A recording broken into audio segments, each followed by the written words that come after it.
doing. It really is hard to watch anything but him when the Texans are on defense. It's just one of those rare ones, man. It's like LT, like he mentioned Reggie White. I would have went LT as far as a guy that just reinvents his position, and after he's done playing people, that will be when people have that prototype name that they say, like, hey man, when you're looking for a quarterback, you want to have, whatever, whoever your preference is, if it's Dan Marino or Joe Montana or whatever, Peyton Manning, whatever it is, JJ Watt, his name will be that when you say prototype, and I don't even know what you call him. I guess you'd say defensive end, but he can really be whatever you want him to be. JJ Watt is that guy. I mean, rare, one of a kind, changes his position. I equated a lot to Lawrence Taylor at the linebacker position. Yeah, LT, as far as redefining a position, having the size, in the NFL is a pretty good comparison for that. Yeah, and it's hard to think of anybody else. Maybe Rod Woodson or somebody like that who really just takes it up a notch to a different level. But just fun to watch, and things were a little bit subdued down at the old ball yard yesterday. I don't know if people came in expecting it was going to be an easy game or whatever. The crowd didn't have the same intensity. But I also read something after the game, and I can't recall who it was, saying that Pettine's line, and it's a good line about the crowd, is the players, you control the volume. Yeah. And in other words, the crowd isn't obliged to be intense and loud and crazy.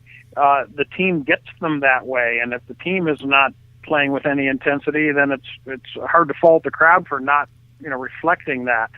So they obviously feed off each other, but the team isn't owed that intensity. They have to earn it on the field, and yesterday they just didn't really do that. No, really, in all stages of the game across the board. I mean, that's why I said, if anybody wants to sit there and say, hey, yeah, if number 2 was at quarterback, no difference in what happens yesterday. It doesn't matter who. Number 19 could have been at quarterback. Doesn't matter. Only difference is he would have probably gotten, his thumb put in one of those little rubber. That's how that stuff happens. And, Jonathan Knight, I laugh. Let me get off task a little bit here, but Jake and I have been joking behind the scenes for a while now about how people forget moments like this during seasons in the past. And I know it's been a long time now because we're going back into the 80s Browns and different teams like that. But we always look back at especially some of the books and the tales of those seasons, and you forget, Week 10 debacles against Houston or against, whoever it may have been in those various seasons, where 3 weeks later it's like, how is that the same team, the same one that showed up and wiped out, whoever it was, and these get buried in the course of a football season and the tale it tells. But this is clearly the bookend to Jacksonville here, as far as everybody showed up, played probably close to their worst game of the season, and that's what happens when you play a good team. Again, don't forget, Houston is not 2-14, no matter what their record told you last year. They were much more of a team that was missing a few pieces and had injuries and a terrible quarterback situation, which Browns fans can appreciate. Look at the Browns; they're not that much different. They've got different players in certain positions, but it's not that much of a change from one year to the next, as much as a few key changes that have changed a few positions. Yeah, you're right, and I don't think that yesterday's loss was attributable to much of anything besides talent deficit. They were better. They were better on both sides of the ball, talent-wise. And I think as you look down the schedule for the last 6 games, I don't think there is a game left on the schedule where you say the Browns have better talent than these guys. I really don't. I don't see one. I looked down the schedule. It's not Atlanta. I don't even think it's Carolina. Certainly not, Cincinnati, Baltimore, and Indianapolis. I got to say, I'm not optimistic about the rest of the year. I mean, I said when they were 5-3, I thought an 8-8 finish was about where they're going to be. See no reason to change that notion now. Like I said, it's just we're thin. Do we have 4 healthy defensive linemen left? I mean, this team has just been devastated by injuries, and everybody has them. so you can't lay around and whine about it. But it's just clear that Ray Farmer and his team are going to have to spend another draft or 2 or 3 building this roster up so it has the depth to survive these kinds of things. Because clearly right now we are not able to weather the storm of losing a Mack and a Dansby and a Cameron and Sheard and then the whole laundry list of injuries they've had. We just aren't deep enough to overcome that right now. I hear you. I mean, again, let's see what happens with this latest wave of injuries too here. But next man up is the catchphrase, but that's easier said than done. But I'll tell you, I would be happy, and this is kind of what I'm looking at. I shouldn't play the schedule game, but I'd be happy splitting the final 6 games of the season. If the Browns can take 3 of the final 6 here in any various combination you want to make up, that would sit very well with me, regardless if that ends short of the playoffs, short of the division. I don't care about that. I would be perfectly satisfied, especially with the depth issues that we're talking about right now, if they can accomplish that right there. I do think it's doable. I'm with John. Atlanta is not – that's no cakewalk, brothers. In Atlanta, they can play. They can put up some points. If the Browns can go run the ball, change the style of game that Atlanta likes to play, then you can go out there and do some things. But if not, that's risky. I know with what you're saying with Carolina, they're another team that you can't sleep on. But as we've seen, defensively, they've got deficiencies there. I think that's one. You've got the 2 divisional games here. Indianapolis, they're a Jekyll and Hyde team too, as we've seen. They go out there and they can look really good or really bad, but I think you can say that about 90% of the NFL this year. They can go out there and look really good, or the same team go out there and look really bad. No doubt. I mean, we saw it yesterday with Denver and Seattle, 2 of the best teams in the NFL, going down to maybe lackluster opponents, not the greatest of opposition. You saw Indy just get drilled last night. I mean, right now you'd have to say that the Packers and the Patriots look like maybe if you're projecting a Super Bowl right now, I guess you might have to look that way. But we could be looking at that completely differently a week or 2 weeks from now. Sure. A couple of weeks ago, I might have thrown the Colts in there as a possibility, and we're looking at other teams that just things change week to week. Right now, you'd have to say Packers and Patriots, but might be singing a whole different tune next Monday. Right, because like John said, it's kind of like when we used to say about the Saints there last season or even earlier this year. You can go 8-0 at home. That's great, but they're probably going to have to go on the road at some point, although maybe not. Maybe not. Depends on how that breaks down, And then you got the Cardinals and how things happen there with their switch at the quarterback. So far, so good for them, but they got a long way to go. Going to be fun. This is the fun part of the season here. This is where the men separate from the boys, and really injuries and depth have a lot to do with that. I'm with you.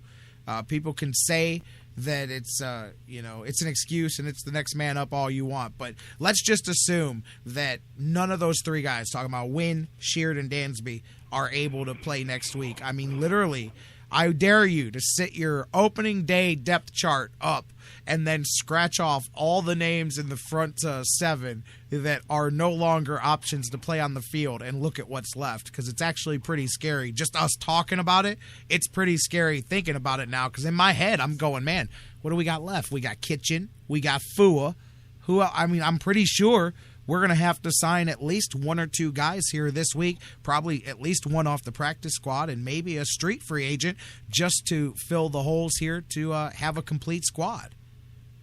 Yeah, and what do you do to replace Dansby? I mean, do you play both Kirksey and Robertson in the middle? Does Tank Carter get a start this week? I mean, you're really down to that, and it's scary. I mean, when you can't stop the run with Carlos Dansby, what are your how are you going to project this team to stop the run the next couple of weeks without him, or the next 6 weeks, God forbid, without him? And Sheard was your one guy he really pressure. Solidified that thing.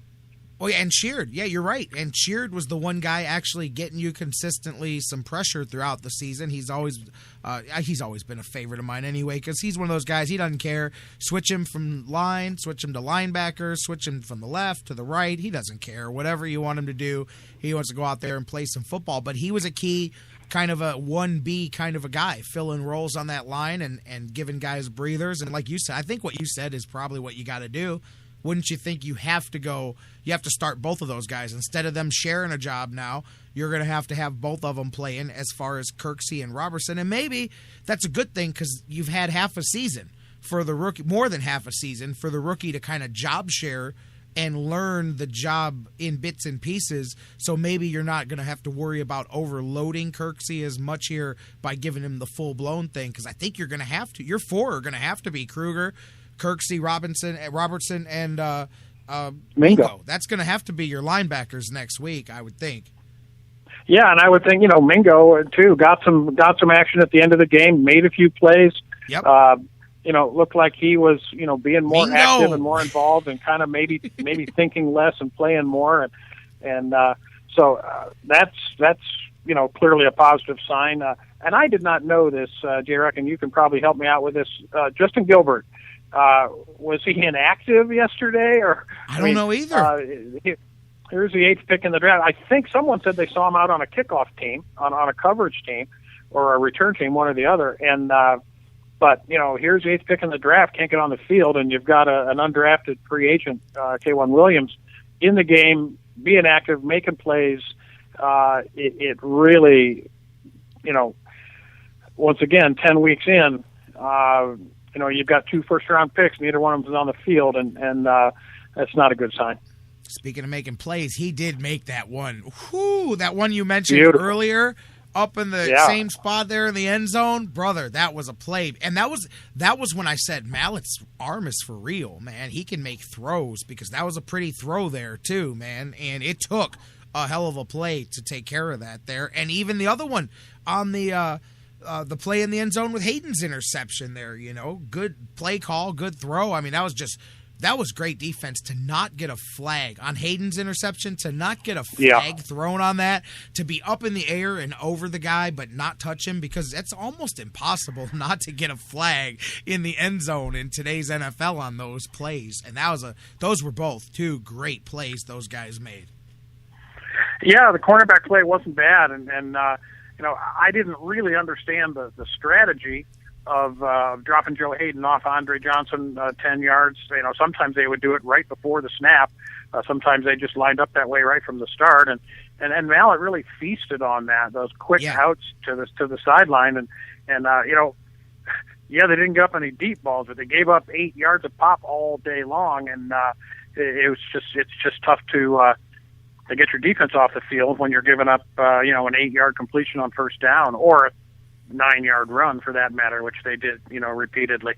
Yeah, because we took away the deep ball, like you said. They had the one to Hopkins early, like that was on like the second drive of the game or something like that, and that was pretty much it. Other than that, they kept, because he had 4 for 80, but that one was for 40 of it, so his next 3 covered 40 yards, and Johnson was all. They were all those little 9-10 yard first down receptions there, man. He racked up 6 or 7 of those. Yeah, and Mallett, I thought was very impressive. We knew Ryan Mallett. We Buckeye fans, we watched him. When he played at Arkansas, and we watched him in the Sugar Bowl game after the 2010 season, where he was shredding the Buckeyes and would have shredded them for a lot more yardage if his receivers had been able to hang on to the ball. I don't know if you remember that game, but his Arkansas receivers dropped pass after pass that day and really kind of kept the Buckeyes in it.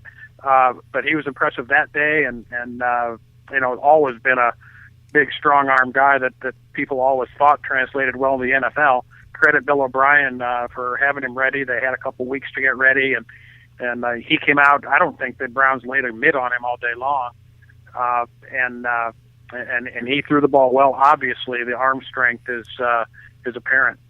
Yeah, no sacks. I don't even know if they had any pressures that would be technically considered that. I mean, he had as clean of a day as possible. That's why it made it even easier on him to sit back there and take advantage of that arm and do what he did. And a lot of it was a case of just simply doing the same thing that you would expect from a Brady or Hoyer. Anybody that's under that tree is take what the defense gives you. Don't throw the ball away. Don't beat yourself. And that's what he did. And he leaned on a running game and a defense. By the way, we were talking about Watts earlier. I just saw this as I was talking to you here. It's been 66 years since a defensive lineman has had 4 touchdowns in a season, man. I'm telling you, game changer over there, brother. Yeah, it really is quite something. I did not realize that he had already 3 touchdowns. I was kind of assuming when I saw